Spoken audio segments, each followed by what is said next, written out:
네, 마지막 강의 진행할게요. 4시간이 아니라 여러분은 8시간 강의를 듣고 있구나. 아, 힘들겠다. 제가 강의 8시간 하는 거는 별로 안 힘들거든요. 근데 듣는 거는 힘들 것 같아. 나이가 들어서 그런지. 얼마 전에도 저는 이것도 하고 기업체 강의 앞에 롯데 뭐 그 부장님들 모아놓고요.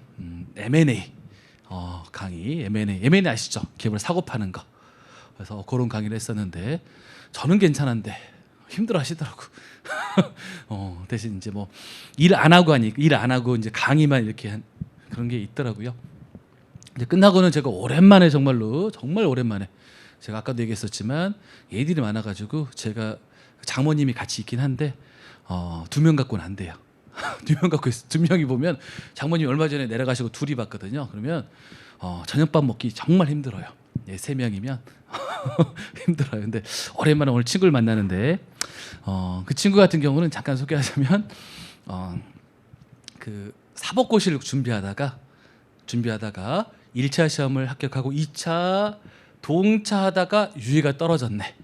다시 한번 1차 시험을 봐야 되는데 이 친구가 정말 가장 친한 친구 이렇게 보시면 될 것 같아요. 근데 이 친구가 뭘 봐야 돼요? 1차 시험 보기 위해서는 영어 시험 봐야 되잖아. 회계사, 세무사, 사법고 지금 없어졌죠. 사법고 없어졌는데 봐야 되는데 떨어졌네. 그 전에 붙었으니까 2차까지 봤었는데요. 그럼 뭐예요? 나이가 있었어. 나이가 꽤 됐었어 이제. 근데 1차를 못 보니까 이제 뭐 할 게 없어 이제. 그래가지고 지금 뭐 하는지 아세요? 지금은 오랜만에 보는 게 지방에 있어요. 지방에서 유명한 영어 강사예요. 좀 웃기죠. 영어 1차를 떨어지니까 너무 억울했나 봐. 그래서 영어만 팠대요. 그래가지고 지금은 고등학생들 가르치는 영어 강사예요. 영어 강사. 좀 그렇죠? 700도 뭐 토익 받거든요. 토익 700도 안 되는데 지금 유명한 영어 강사예요. 그래가지고 지방에서 돈 많이 벌어요. 많이 버는데 그러니까 사람 나중에 인생이 어떻게 될지 모르는 것 같아. 그 친구도 너무 좀 안타깝고 그랬었는데 지금 뭐 잘 지내요. 걔는 얘가 넷인가? 얘가 넷.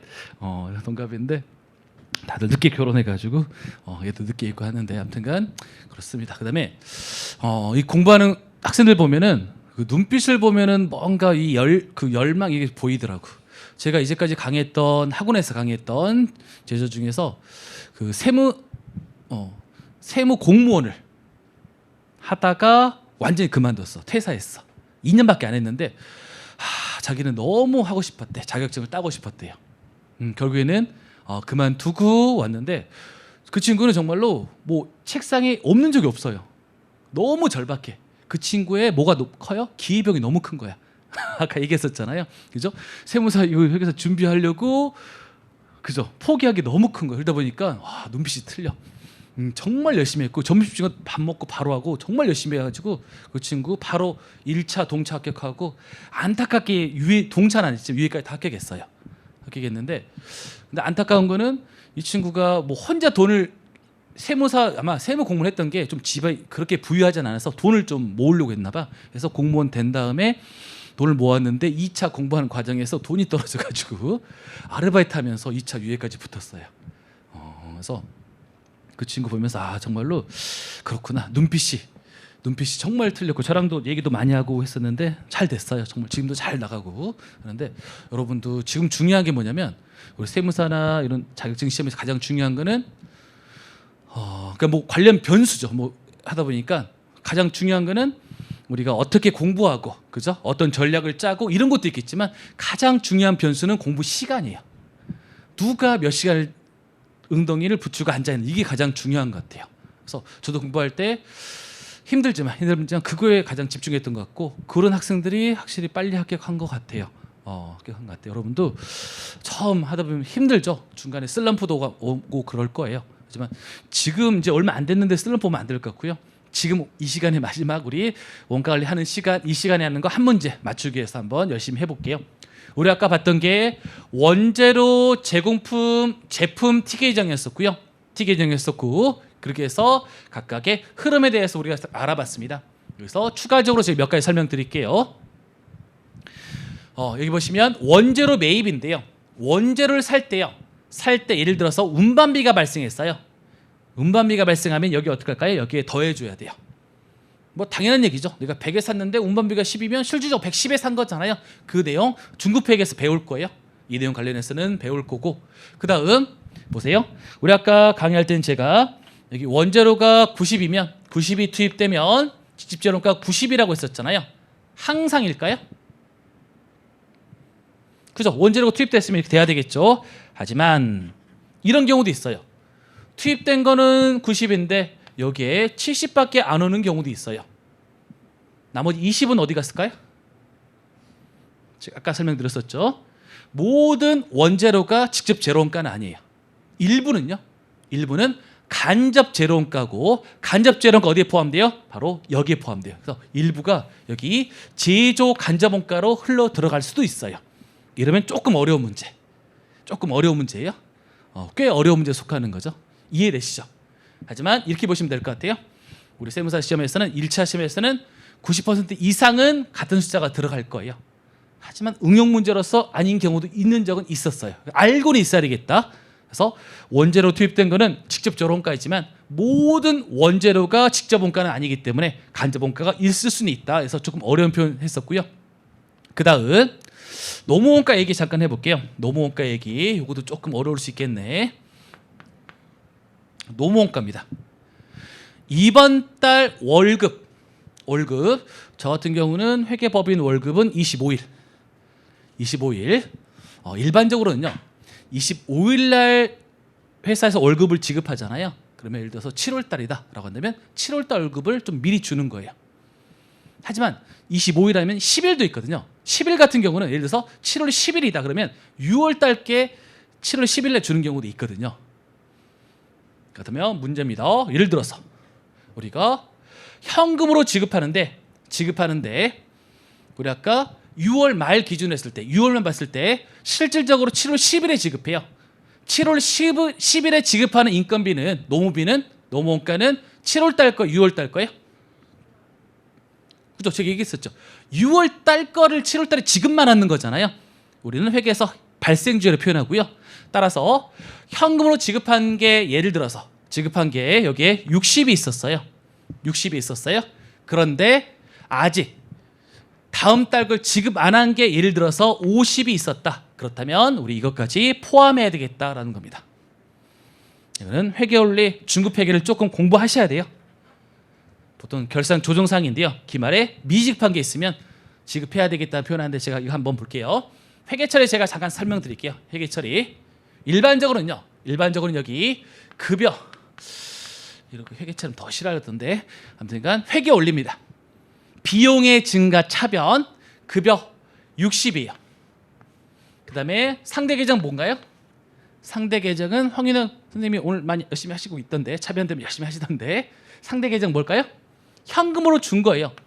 기업 입장에서는 현금이 나간 거고 자산이 나간 거고 자산이 감소한 거고 따라서 대변이에요. 비용의 증가 60 일반적인 회계 처리해서 급여가 노무원가가 60이다 이렇게 하면 되는데 이번 달 거를 지급을 안 했어요. 그럼 뭘 하냐 우리는 미지급 급여라고 불러요. 급여 50인데요. 미지급 급여는 자산부채 자본 수익 비용 중에서 어디에 해당되죠? 어디에 해당될 것 같아요? 이 미지급 급여는 바로 부채예요. 부채. 기업 입장에서 줄 돈을 아직 안 주고 있는 거거든요. 부채예요. 상대 계정은요? 상대 계정은 뭐예요? 상대 계정은 급여예요. 급여. 따라서 이번 달 급여는 얼마가 되는 거죠? 현금 지급한 거하고 이번 달에 줘야 되는데 안 준 거에서 50 포함하면 실질은 급여는 얼마? 110이 올해 노무원가가 되는 거예요. 발생주의를 표현하거든요. 요거 시험에 최근 들어서 꾸준히 좀 출제가 되고 있어서 반드시 알고 있어야 돼요. 근데 아직 회계원리, 중급회계, 재무회계가 좀 아까 좀 완벽하지 않은 때는 그다음에 완벽하더라도 학생들 질문이 많은 내용이에요.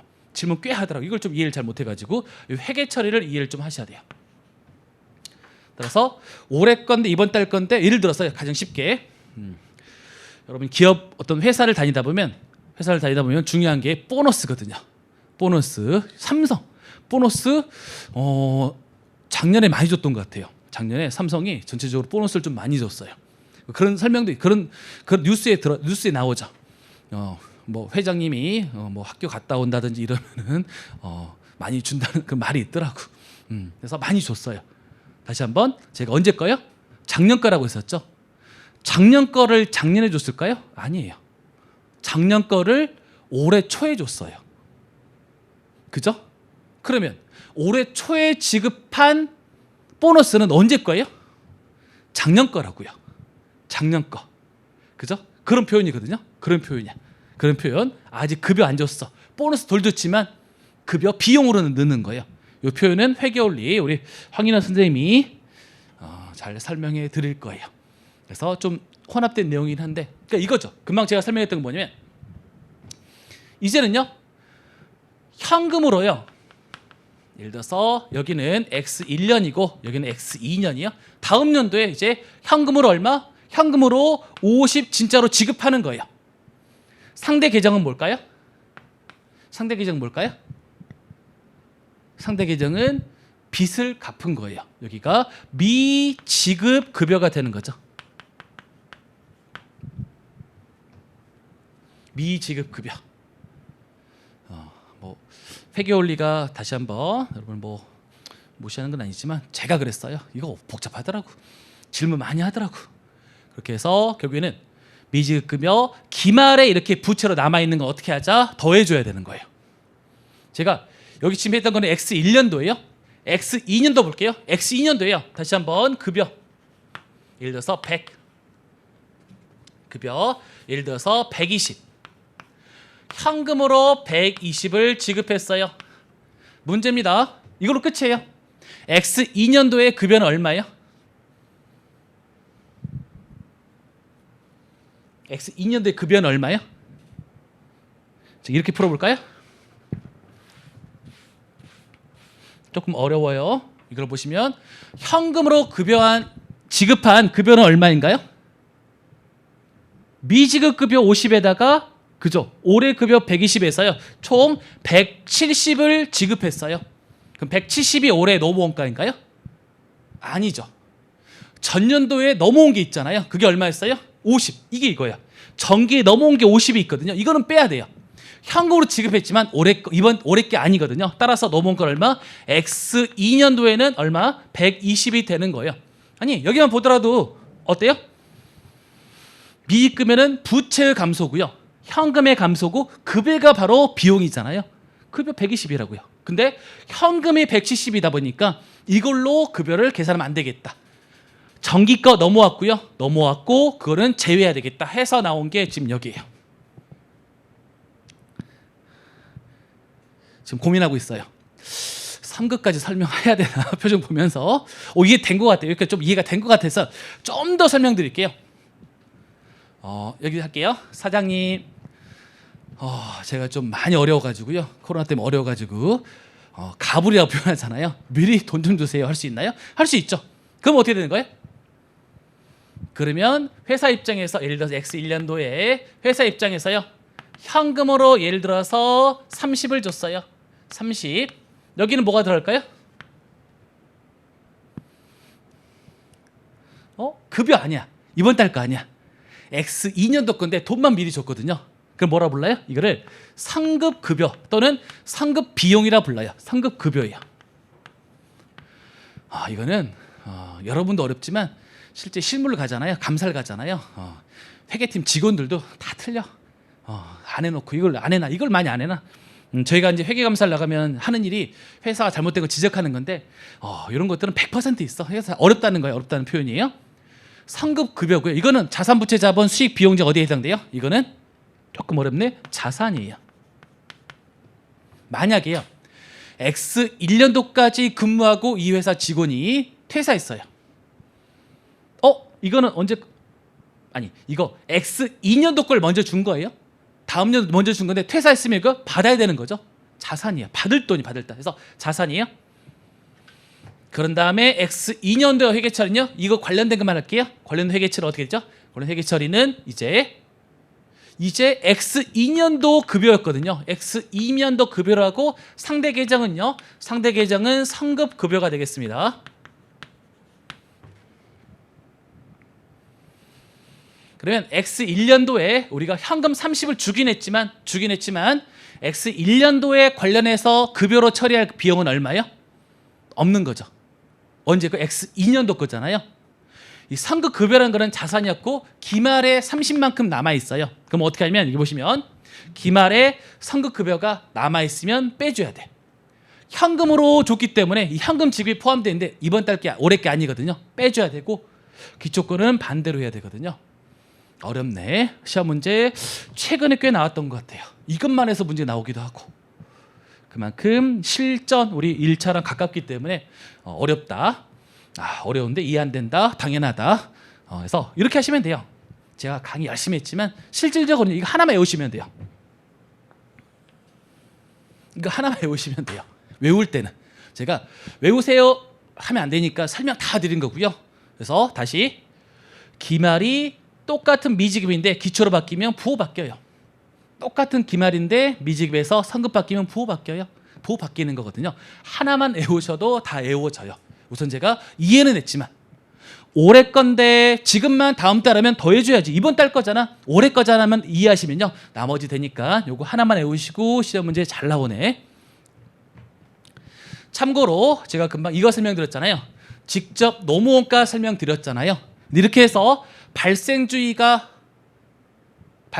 이렇게 일어나는 이러한 개정 과목은 제조 간접원가도 정기로 이번 달 정기로 언제 나와요? 다음 달에 고지서 오면 다음 달에 지급하잖아요. 이번 달 거예요. 따라서 기말에 미지급이다라고 회계 처리를 해주셔야 돼요. 해주셔야 돼요, 여러분이. 이렇게 여러분이 이제 보통 이제 세무사가 되면은 기장을 많이 하는데 기장이 뭔지 아시죠? 그죠? 여기 우리 클라이언트 너무 많다. 클라이언트 그죠? 하나하나가 여러분이 해야 될 기장이에요.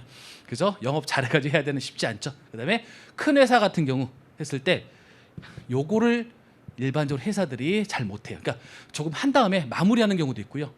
또는 기장한 회사를 제가 감사하기도 하거든요. 그러면 이걸 잘 안 해. 그러니까 어렵다는 표현이에요. 어려워. 잘 안 해나. 그죠? 정기로 이번 달 거 12월까지 됐지. 다 됐지. 대신 1월 달 거 지급한 거는 전년도 거 지급한 거잖아요. 그러니까 한 달을 빼고 12월 달 한 번 더 해야 되는데 보통 안 한 경우가 좀 많거든요. 그래서 다시 한번 기말 미지급은 더 해주는데 정기로도 포함된다. 또는 노무원가도 포함된다. 조금 더 나간다면 나가지 말까? 직접 제조 경비야. 설계비, 외주비도 이렇게 해서 나온 적이 있는데 아무튼간 발생주의가 있을 수 있겠다. 요 정도 마무리하겠습니다. 그래서 우리 교재에서는 제가 설명드린 게 26페이지 숫자가 좀 복잡해서요. 좀 간단한 숫자를 가지고 있었고요. 간단한 숫자를 가지고 있었고 다음 지금 당장 할 필요 없을 것 같은데 요게 2차에 나왔던가? 제조원가 명세서입니다. 26페이지 제일 아래 보시면 제조원가 명세서예요. 좀 복잡하죠? 잘 보지 않았죠? 예전에 이런 시험은 나온 적이 있는데 다음 중 재무적 우리 원가 문제는 아니고 쉬운 재무회계 문제에서 뭐 공무원도 우리 여기 여러분 뭐 공무원 시험도요 원가 관리 회계가 포함되거든요. 우리 뭐 세무직 같은 경우는 똑같이 공부하는데 쉬운 시험에서는 이런 게 나왔네. 다음 중 재무제표가 아니고 우리는 안 나올 것 같아요. 다음 중 재무제표가 아닌 것은 해서 아닌 걸로 가장 많이 예외가 되는 게 제조원가 명세서예요. 제조원가 명세서 제일 아래 보시면 뭔가요? 제일 아래 단기 제품 제조원가잖아요. 그죠? 제가 간단하게 소개할게요. 여기서 이걸 가지고 제가 간단하게 소개할게요. 단기 제품 제조원가가 어디예요? 여기예요. 따라서 이거 계산하는 과정이에요. 요 숫자를 계산하는 과정이 바로 단기 제품 제조원가 이거를 계산하는 과정과 동일한 과정 이렇게 보시면 될 것 같아요.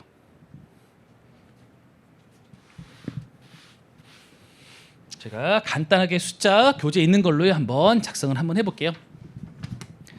기초 원재료가 5만 원, 매입이 180, 기말에 10만 원이 남아 있고 따라서 우리가 투입한 거는 175만 원입니다. 여기에 직접적으로가 175만 원을 투입했어요. 이해되시죠? 이게 아래 보시면 제조원가 명세서에서 175만 원 보이시나요? 제일 위에 나와 있어요. 제조원가 명세서에서 이거 계산 과정이에요. 이거 더한 다음에 빼면 나오는 거잖아. 이 금액이. 그 다음에 노무원가는 바로 나왔죠. 노무원가가 150. 그 다음에 제조 간접원가가 200. 그럼 문제 단기 총 제조원가는 얼마예요? 단기 총 제조원가는 이걸 다 합친 거죠. 단기 총 제조원가는 다 합치면 이렇게 해서 525만 원이죠. 여기 노무원가나 제조간접원가는 문제에 주어진 거예요. 문제 주어진 거고 요 재료원가만 계산했는데 단기 총 제조원가는 525만 원. 그래서 제가 제조원가 명세서 중요하지 않아서 그냥 설명드리고 있어요.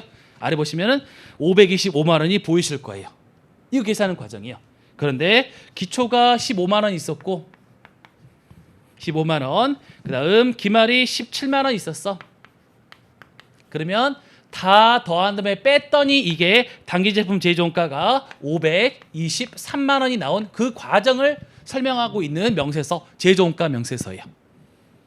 따라서 단기 제품 제조원가죠. 이거를 어떻게 계산하는지 다시 한번 기초 제공품에서 단기 총 제조원가를 더한 다음에 기말을 빼면 됩니다. 제가 설명드리지 않는 이유는 이렇게 해서 계산하는 경우는 거의 없어요. 여러분 요 티계정 가지고만요 흐름만 잘 이해하시면 돼요. 그 다음 이 완성됐으면 제품 창고로 넘어갈 거고 제품 창고에서 단기 제품 제조원가 523만 원 기초가 60만 원 그 다음 기말이 41만 원 여기 매출원가가 542만 원이야. 그래서 매출원가를 계산하고 있는 과정입니다.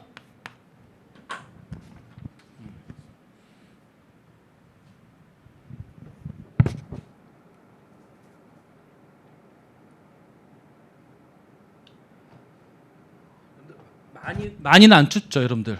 그죠? 다음 시간에는 좀 온도를 낮춰야 되겠다. 너무 더운데 내가.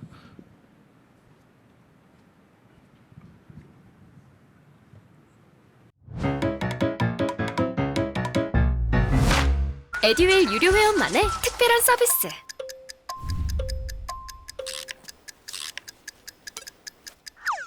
하치하차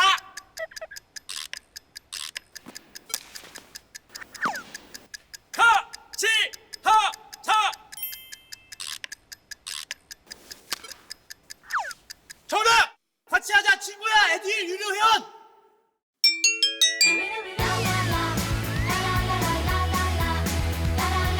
친구 소개하고 현금 받는 혜택. 오직 에듀윌 유료 회원에게만. 에듀윌.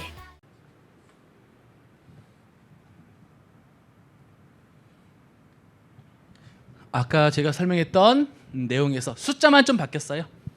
숫자만 바뀌었고 그런데 반복해서 하셔야 됩니다. 이걸 여러분이 하셔야 되는 거니까.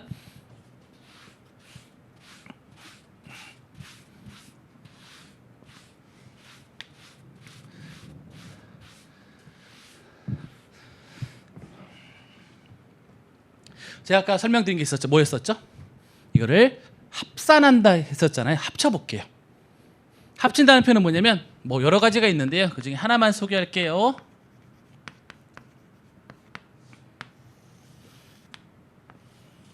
원재료 제공품 제품을 합쳐볼게요. 다 합쳐볼게요. 다 합쳐볼게요. 합친다는 표현은 우리가 여기 보시면 이게 175만 원이면 얘도 어떻게 돼요? 항상이거든요. 그래서 약분 없어져요. 단기 제품 제조원가 523만 원 없어지거든요. 없어지고 이렇게 쭉 작성해 볼게요. 그러면 차변에 있는 거 다 작성하고 대변에 있는 거 다 작성하면 이렇게 되네요. 차변에는 기초가 있는데 이 기초에는 원재료, 그 다음 제품, 그리고 순서대로 할게요. 여기 이 순서대로 할게요. 제공품, 그 다음 제품이 이렇게 들어가죠.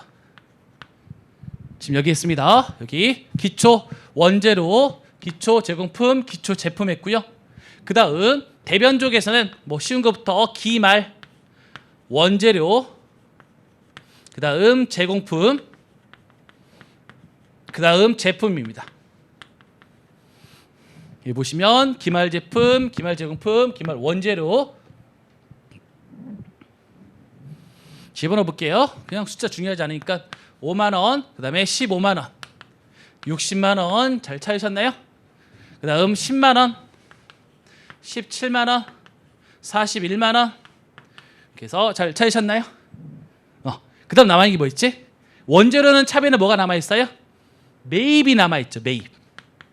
매입. 그러면 180만 원이야. 인문가정 오버해서 하고 있어요. 그죠? 합산해서 이것도 지금 힘들어 죽겠는데 이런 게 있다는 거 보여드리는 겁니다. 그다음에 우리가 여기 보시면 투입한 거랑 재료원가가 약분이 됐거든요. 남아있는 겁니다. 남아있는 것은 직접 노무원가와 제조 간접원가만 남아있고 그래서 150만 원 그다음에 200만 원 이렇게 남아있습니다.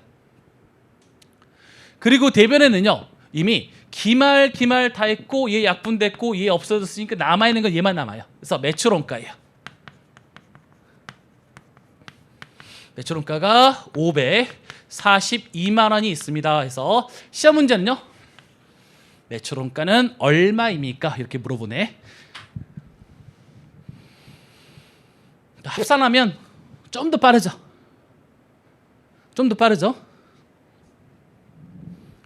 특히 우리 기출문제 중에서는 이런 걸 물어보기도 했었어요.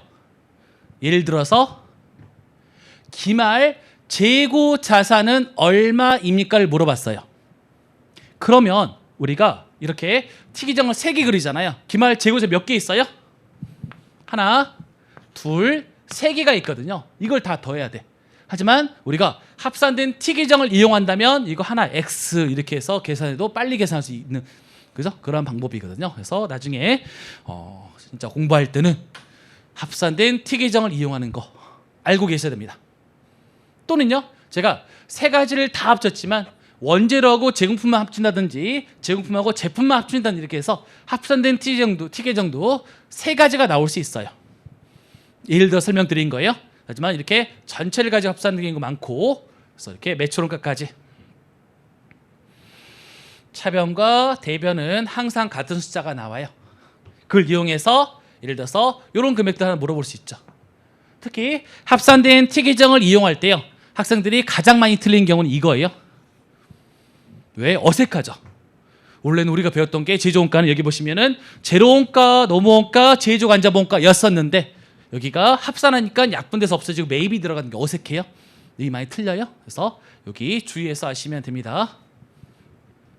우리 인문과정에서는 보통 제가 이제 일반적으로 용어 정리를 위주로 하지만 그래도 시험에 어떻게 나온 것까지 보여드리고 꼭 이거 지금 해서 맞춰야 된다 이건 아니지만 그걸 알고 있는 게 중요할 것 같아요.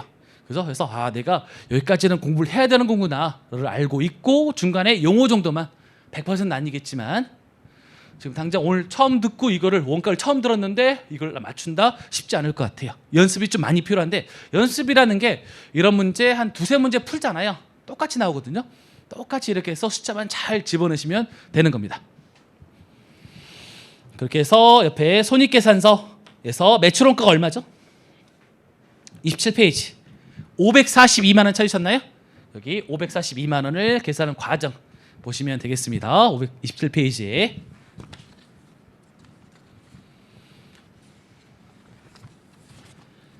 그 다음 실제 필수 예제가 나와 있네요. 필수 예제에서 실제로 우리가 어떻게 해서 시험 나온 이거 기출문제거든요. 기출문제 이꼴 쉽지 않을 수 있겠다. 한번 기출문제 한번 보도록 하겠습니다. 여기 있나? 필수 예제 볼게요.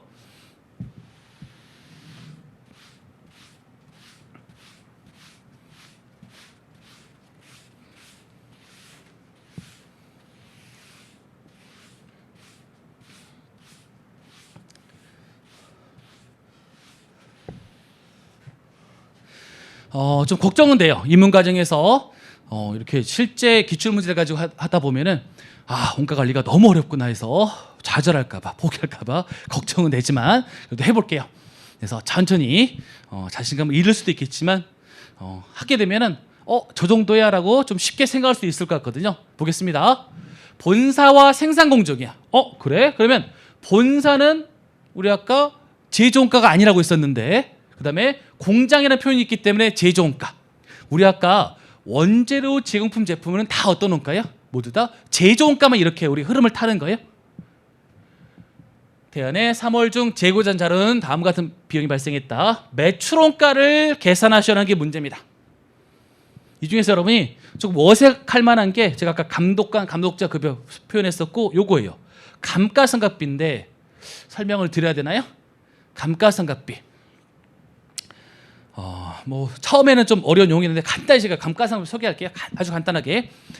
택시기사, 개인 택시기사, 개인 사업자예요.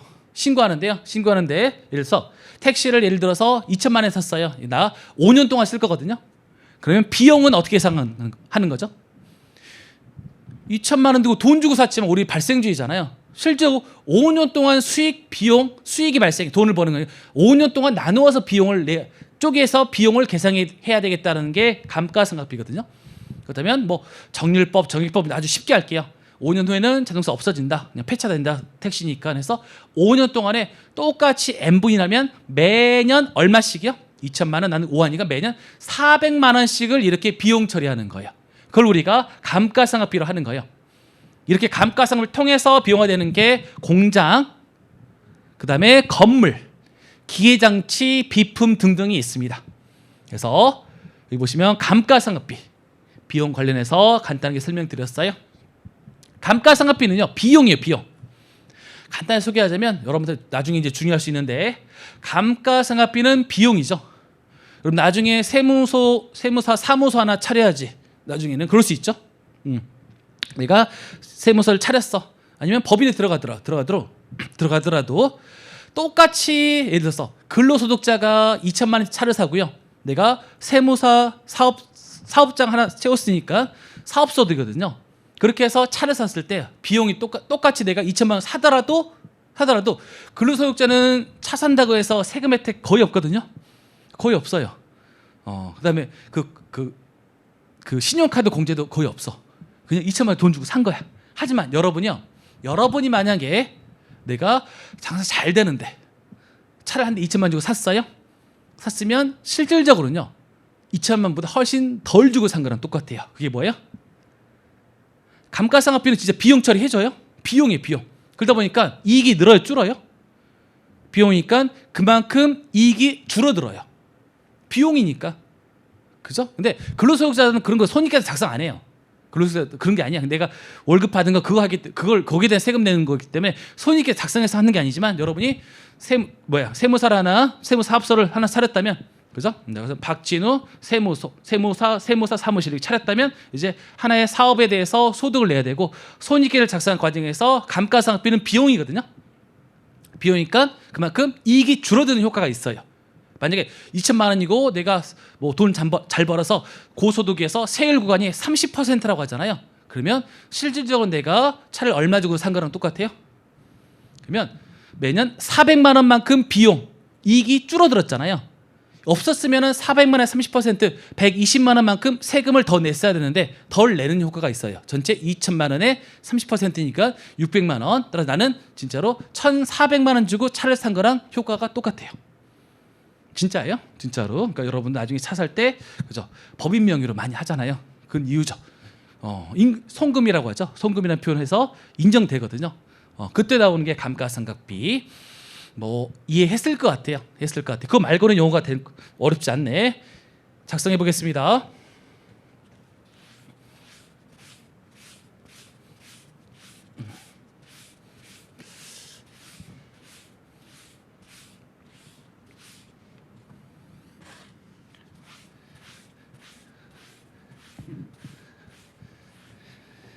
T 계정 한번 3개 작성해 볼게요.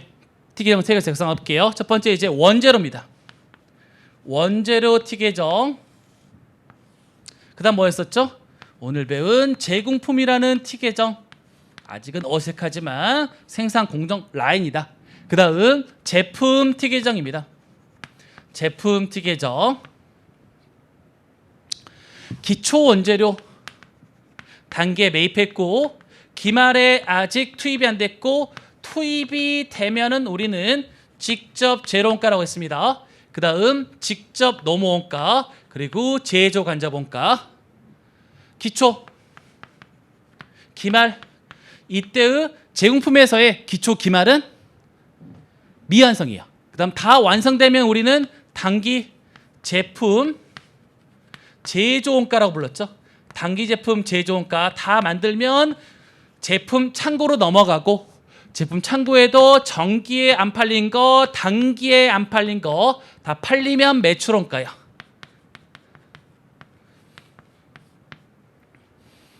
뭐 앞에 T 계정 그대로 작성한 것뿐이에요. T 계정. 그래서 여러분 할 일은 제가 우리 1차도 마찬가지, 2차도 마찬가지지만 원가액에서 우리가 풀이할 때 가장 중요한 게 뭐라고 했었어요? 가장 중요한 게 문제 풀이하는 틀이에요. 그래서 1장, 보통 1장이거든요. 우리 제 교재에서도 1장에서 문제에서는 요 T 계정에서 문제가 다 나온다고 거의 100%라고 보시면 돼요. 요걸 가지고 이제 문제 푸는 거예요. 실제 시험 문제도 이걸 가지고 푸시면 돼요. 여기에 따라서 실제 기출 문제거든요. 조금 응용돼 좀 달라졌지만 그래서 한번 풀어보겠습니다. 그럼 제가 보세요. 여기가 기초가 되겠고요. 기말이 되는데 제공품 원재료 제품이고요. 매입액 노무원가 나와 있는데 한번 해볼게요. 기초 100만 원, 300만 원, 30만 원, 70만 원. 요 순서만 좀 바뀌었어요. 그러면 원재료 기초가 30만 원. 제공품은 100만 원. 제품은 70만 원. 이 정도는 할 만해요. 그다음 제품 재고입니다. 다시 월 말이에요. 기 말이에요. 그대로 쓰면 되겠습니다. 그렇게 해서 10만 원. 그다음 80만 원. 그다음 40만 원이에요. 여기까지는 할 만해. 그다음에 또 보자. 원재료 매입 노무원가. 이건 할 만한데. 원재료 매입은 어디 들어가요? 여기 있습니다. 120만 원입니다. 그다음에 노무원가가 300만 원이에요. 그리고 공장 감독자급여네. 그럼 인건비인가요? 아니라고 했었죠. 감독자급여는 공통적인 원가로서 간접원가다. 그래서 여기가 제조 간접원가예요. 그 다음 기타의 제조 간접원가. 노무원가랑 재료원가를 제외하고는 모두 다 뭐예요? 제조 간접원가. 전기료도 마찬가지 제조 간접원가인데 그 중에서 60%는 공장 거지만 나머지 40%는 본사 거거든요. 그럼 어떻게 해요? 그럼 몇 퍼센트만? 60%만 어떻게 우리가 제조 간접원가로. 감가상각비도 공장 거 80%만 제조 간접원가로. 본사의 기타 판매 관리비네. 이건 어때요? 요거는 제조원가가 아니야. 본사 거 제조원가 아니야. 요것도 제조원가 아니에요. 그래서 이걸 작성해 볼게요. 그러면 여기입니다. 여기 제조 간접원가에 첫 번째 공장 감독자 급여가 들어가고 기타 제조 간접원가 20만 원. 전기료 총 20만 원 중에서 60%만 감가상각비 50만 원 중에서 80%만 우리가 제조 간접원가에 집어넣고 나머지 판관비는 제외하고. 다 됐네요. 여기까지 해서 숫자 한번 쭉 집어넣어 봤죠. 그 다음에는요. 그 다음에는 계산하면 될 것 같은데 150만 원이고요. 10만 원 빼니까 이 금액 얼마예요? 투입된 금액이 140만 원이죠. 더해서 빼는 거니까. 그러면 재료원가가 140만 원이죠. 이렇게 계산한 겁니다. 이렇게 해서 다 더한 다음에요. 다 더한 다음에 요 금액은 같은 숫자가 들어가요. 더한 다음에 요거 빼면 되겠죠. 그런 다음에 우리 문제 이거거든요. 매출원가는 얼마입니까니까 더한 다음에 요 금액을 빼면 계산할 수 있어요. 이게 이제 1차 수준의 문제 이렇게 보시면 되겠어요. 2차 시험에는요. 안 나와요. 너무 쉬워서요. 대신 용어는 당연히 알고 있어야 되겠고 당연히 그렇게 해서 우리가 1차 시험 문제를 풀어봤어요. 1차 시험 문제를 풀어봤어요. 풀 수 있을 것 같아요. 그죠? 이 정도는 풀 수 있을 것 같아요. 그런 다음에 다시 실제 시험장 가서는 이 정도 시험의 문제라면 T계정을 3개 그리는 게 아니라 하나로 합쳐볼게요. 그죠? 하나로 합쳐면 어떻게 되죠? 하나로 합치게 되면 바로 그냥 합쳐볼게요. 제가 다 없애고 합치면은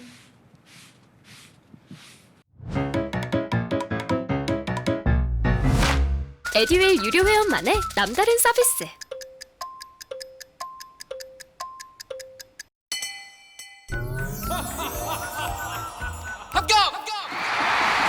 합격하고 돈도 받는 혜택. 오직 에듀윌 유료 회원에게만. 에듀윌. 무료 합격! 아마 해설도 합친 걸로 나왔던 것 같은데 제가 그죠? 해설도 제가 아마 합산해서 했을까요?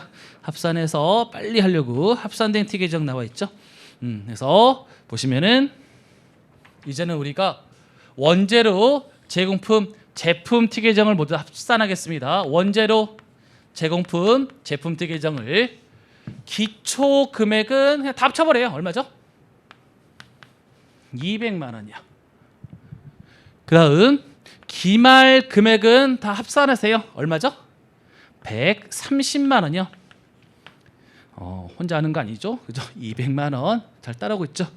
힘내세요. 거의 다 끝나가. 그 다음 합산했더니 아주 암기했어야 돼요. 했더니 여기가 매입이고요.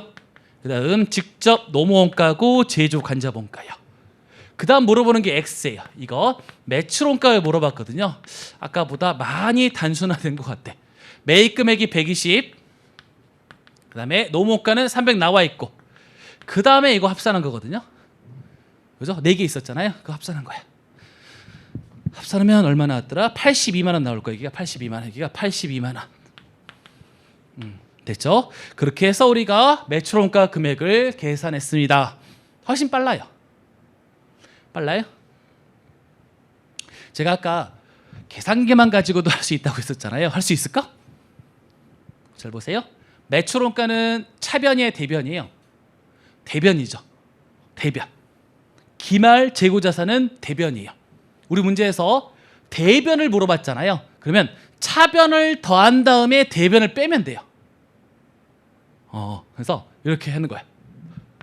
플러스 200 마이너스 한 다음에 요거 다 차변이거든요. 다 더해. 더하는데 바로 계산기 안 되잖아요. 그거는 다음 시간에 제가 할게요. 계산기 하는 방법은 다음 시간에 제가 좀 알려드릴게요. 여러분이 그 메모리하고 GT 기능 아시나요? 제가 깜짝 놀랐던 게 여기 앉아가지고요. 남학생인데 매 시간 질문해요. 나 귀찮은 게 아니라 너무 열심히 해. 근데 마지막에 물어본 게 이상하게 자기랑 해답이 틀리대. 숫자가 조금 틀리대요. 계산기 사용법을 모르고 옆에다 다 적어놓고 이제 했더라고요. 깜짝 놀랐네. 그 이후로는 제가 항상 계산기 강의를 하고 있어요. 깜짝 놀래가지고 나만 계산기를 잘하는구나. 학생들은 그지? 여러분이 모를 수 있잖아. 모를 수 있어. 가장 중요한 게 메모리 기능하고요. 그 다음에 GT 기능이거든요. 요거 하면은 계산기 열고 또 빨리 바로 할 수 있어. 그러니까 지금 여기 보면 곱해야 되잖아. 곱하고 곱하는 이게 차변이 더하려면 메모리 기능 이용하면 가장 쉽거든요. 그런 걸 다음 시간에 할 거고. 그래서 아까도 금방 말씀드렸듯이 그거는 나중에 여러분이 봐봐 인문과정, 기본서과정, 객관식까지 이렇게 한 다음에 할 수 있을 거예요. 그러면 문제만 보고도 매출원가는 여러분 칠판 보시면서 대변이네. 그러면 문제에서 차변은 다 더하고 대변은 빼서 하면 되겠다. 만약에요. 문제에서 매출원가가 주어졌어. 매입한 금액은 얼마일까요를 물어봤어요. 이게 X야.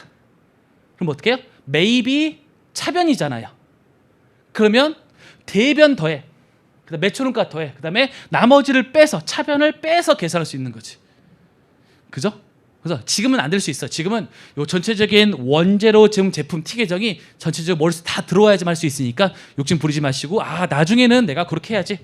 나중에 욕심 부리셔야 됩니다. 빨리 풀어야 되니까 우리가 시간이 없으니까 실제 실전에서는 그렇게 해서 다음 시간에 계산기 관련해서 제가 한번 소개할 거고 다음 시간 계산 꼭 갖고 오세요. 다음 시간에 제가 수요일 날 강의잖아요. 꼭 가지고 오시고 해서 계산기 꼭 같이 해볼 거예요. 해보면 빨리 할 수 있을 것 같고요. 그다음 이렇게 해서 우리 1장에서 가장 출제가 많이 되는 부분에 대해서 설명드렸습니다. 이게 이제 제 교재를 갖고 온 거거든요. 보시면은 29페이지예요. 29페이지. 그렇게 해서 매출원가를 물어보기도 하는데 거기 보시면 응용 문제라고 돼 있죠. 응용 포인트라고 돼 있잖아요. 29페이지. 그래서 요거에다가 조금씩만 응용된 문제만 이해하시면 1장의 모든 문제 이해할 수 있도록 해서 필수 예제 하나하고 응용이 어떻게 된다는 것만 요것만 공부하시잖아요. 그러면 1장에는 모든 문제를 풀 수 있어요. 그래서 한 문제 가지고 전 다 설명한다고 하는데, 예를 들어서 아까 설명했듯이 매입 금액이 있으면 매입 금액에 부대 비용, 운반비가 있으면 포함해 줘야 되겠다. 요거는 시험 문제 잘 나오진 않았었고, 29페이지 발생주의라는 게 있죠. 발생주의 제가 아까 설명드렸었죠. 기말에 미지급한 거 미리 돈 준 것들, 그렇게 해서 여기 노무원가나 또는 그 제조간접원가에 문제 나올 수 있어요. 그런 거 응용돼서 이렇게 응용이 되면 어떻게 될까라는 거 나와 있고요. 그 다음 30페이지 직접 제조 경비도 이렇게 나올 수는 있겠다. 나올 수는 있겠다. 하지만 잘 나오진 않는다. 그래서 원가를 이제까지 우리가 재료원가, 노무원가, 제조간접원가로만 구분했었지만 제조 경비가 있을 수 있다. 그다음에 마지막 원가율과 매출 총이익률이 있는데요. 제가 아까 여기 보시면은 매출원가가 주어지고요. 만약에 여기 매출원가가 얼마입니까? 매출원가가 572만 원이거든요. 이렇게 해서 우리가 572만 원을 계산했는데 만약에 이 매출 원가는 주어지고요. 주어지고 이게 X예요. 그러면 이걸 더한 다음에 계산하면 되겠어요. 지금 제가 마지막으로 설명드릴 내용은 우리 세무사 1차에서 많이 언급되고요. 많이 나오는 내용이에요. 지금 4번 응용 문제가. 그래서 잠깐만 설명드리고 마무리할게요. 우리가 아직도 10분이라는 긴 시간이 남아 있거든요. 힘들겠지만 저도 빨리 끝내면 좋은데요. 중요하니까요. 설명을 드릴게요. 여기까지. 손익계산서입니다. 매출이고요. 그 다음에 매출 원가라고 표현했습니다. 차감하면 매출 총이익이야. 이게 올해도 문제 나왔던 것 같아. 꾸준히 나오고 있는 내용입니다. 하지만 어렵지 않아요. 매출이 100이고요. 매출 원가가 80이고 매출 총이익이 20이다 라고 했을 때 첫 번째 용어입니다. 첫 번째 원가율이에요. 원가율은 전체 매출 중에서 매출 원가가 차지하는 비율이에요. 원가로 썼어요. 몇 퍼센트죠? 100 중에 80이니까요. 80%라고 불러요. 예분의 A예요. 그 다음 이익률이에요. 이익률은 전체 매출 중에서 매출 총이익, 이익이 차지하는 비율이고요. 100분의 20이에요. 따라서 몇 퍼센트? 20%가 돼요. 예분의 예예요. 그런데 문제에서 이렇게 나오네. 예를 들어서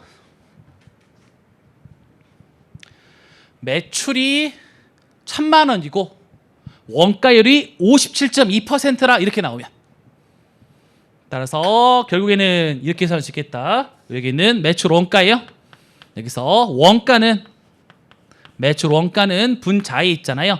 매출에다가 뭘 곱해요? 매출에다가 원가율을 이렇게 곱해서 계산할 수 있어요. 어려운 거 아니에요. 근데 그 한번 듣는 거 안 듣는 거 차이가 있을 뿐이지. 그 다음 원가는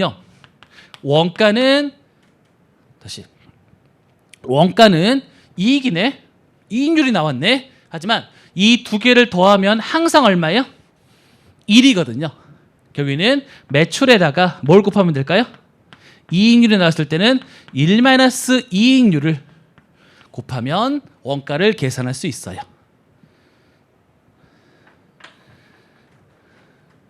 만약에 이걸 가지고 해볼게요. 그냥 바로 문제에서 매출이 1,000만 원이고요.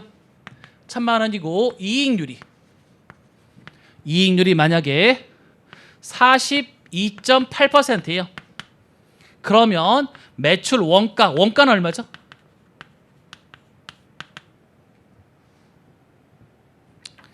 여기에요. 바로 해볼게요. 여기야.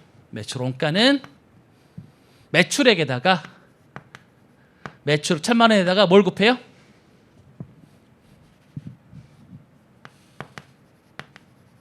곱하기 문제에서는 이익률이 나왔지만 이익률과 원가율은 더하면 항상 1이기 때문에 이익률이 42.8%면 원가율은 57.2%. 여기다가 57.2%를 곱해서 요 금액을 여러분이 계산하는 거고요. 물어본 건 이거예요. 이거.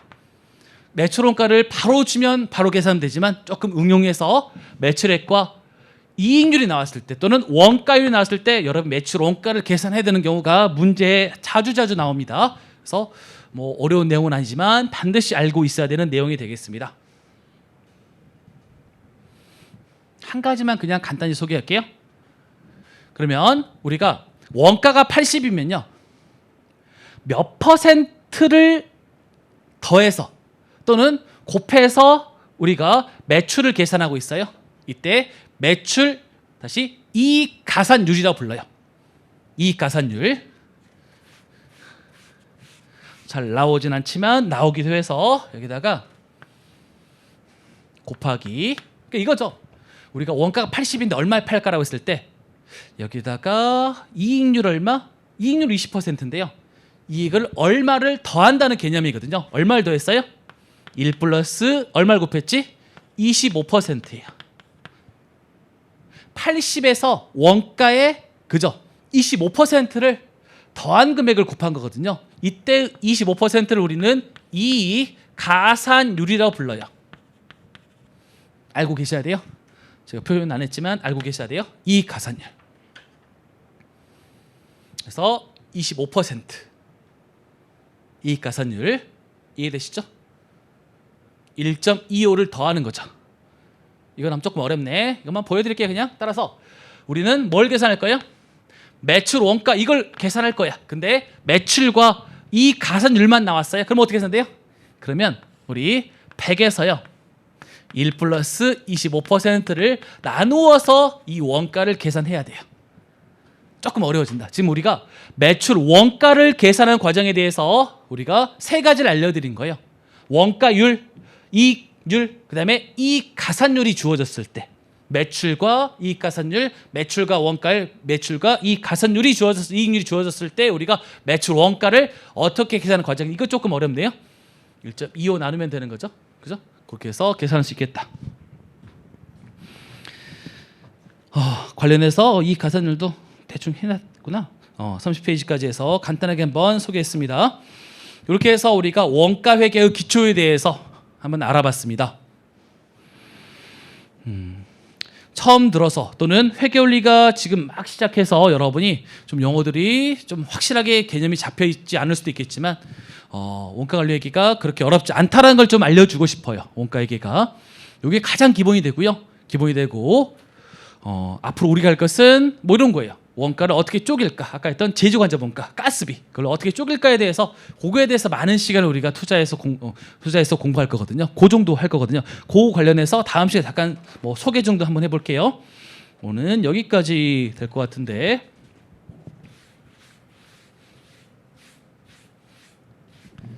잠깐만 빨리 우리가 필요한 것만 잠깐 보고 마무리하겠습니다. 이게 여러분 공부하실 때 별로 한 게 없네? 그죠? 한 게 없네? 중요한 게 마무리해서 정리하는 게 참 중요하다고요. 마지막으로 이거는 친구들한테 원가관리회계 소개할 때 쓰면 되겠습니다. 너 원가관리회계 왜 공부하는지 모르지 할 때 쓰면 되겠습니다. 그다음 원가 구분인데요. 제조원가, 비제조원가 중요했었죠. 우리가 지금 공부한 제조원가만 공부했습니다. 제조원가만. 그다음에 직접원가, 간접원가에서 간접원가는 추적이 불가능한 원가로서 포함되는 게 세 가지인데 뭐가 있었어요? 간접 재료원가, 간접 노무원가, 기타 제조원가. 그다음 이거는 언급 안 했었고요. 여기까지가 원가회계니까 원가회계에 대해서만 우리가 공부했었고, 그다음 그렇게 해서 제조기업은 원재료 구입한 다음에 원재료, 노동력, 설비 등을 투입해서 만든 다음에 완성한 다음에 판매해서 돈을 버는 기업 이렇게 하시면 되겠고, 이거를 이제 티계정 가지고 알아볼 텐데요. 우선은 우리 아까 이거 세 가지 이거 가장 중요할 것 같아요. 저는 재료원가, 노무 이것만 알아도 오늘 입문과정 너무 잘한 것 같아. 재료원가, 노무원가, 제조간접원가 세 가지 제조원가가 있다. 하지만 일부 시험에서만 직접 제조경비가 있을 수 있겠다라고 설명드렸었고, 그렇게 해서 원가의 흐름 세 가지만 보통 나온다고 했었어요. 세 가지. 그렇게 해서 뭐가 되면 투입이 되면 제공품이라는 개정 과목이에요. 하지만 비제조원가는요. 비제조원가는 투입 또는 발생되면 바로 비용되는 건데, 제공품은 자산, 부채, 자본, 수익, 비용 중에서 어디에 해당되는 거예요? 비용이 아니에요. 자산이에요. 그러니까 원가가 발생하면 비제조원가는 바로 비용으로 집어넣는데 손익계산 비용 집어넣는데 제공품 자산으로 들어간다는 거고 언제 판매가 되면 얘는 이제 비용이야. 판매가 돼서야 비용화된다. 이거 가장 중요한 내용 중에 하나 이것도. 그다음 이게 더 중요하겠구나. 요 T 계정을 정확히 아는 게 원재료 제품 이건 쉬운데 여기 좀 어렵네. 재료원가, 넘원가, 제조원가 합쳐서 우리는 단기 총 제조원가로 불렀고 완성이 되면 단기 제품 제조원가, 판매가 되면 매출원가라고 한다. 여기까지 이 정도고 뒤에는 문제거든요. 그래서 이 정도까지 해서 우리가 원가 회계에서 가장 기초가 되는 부분을 우리가 공부를 한번 해본 건데 어렵지 않죠? 이거 듣고 어렵다고 하는 학생들이 꽤 있었는데 쉽게 하려고 제가 노력했고 여러분도 열심히 한 것 같아요. 그래도 8시간째죠. 거의 채웠다. 그죠? 딱 시간 맞춰서 끝내는 것 같은데요. 원가 관리 회계가 특히 1차에서 발목을 잡은 적이 꽤 있어요. 어렵게 출제되는 경우가 있거든요. 그래서 여러분이 처음 공부하시는 건 막 시작을 잘해야 되는데 아까도 말씀드렸지만 문제를 풀이하는 틀을 외우는 거지 공식 외울 거는 거의 없어요. 공식이라는 게 없어요. 거의 없어요. 나머지도. 그래서 외워야 되는 게 용어 정리하고 문제 풀이하는 원재료 제품 T 계정 풀이하는 틀을 꼭 외우자. 이걸 좀 강조하고 싶어요. 강의 여기까지 하겠습니다. 네, 수고했습니다.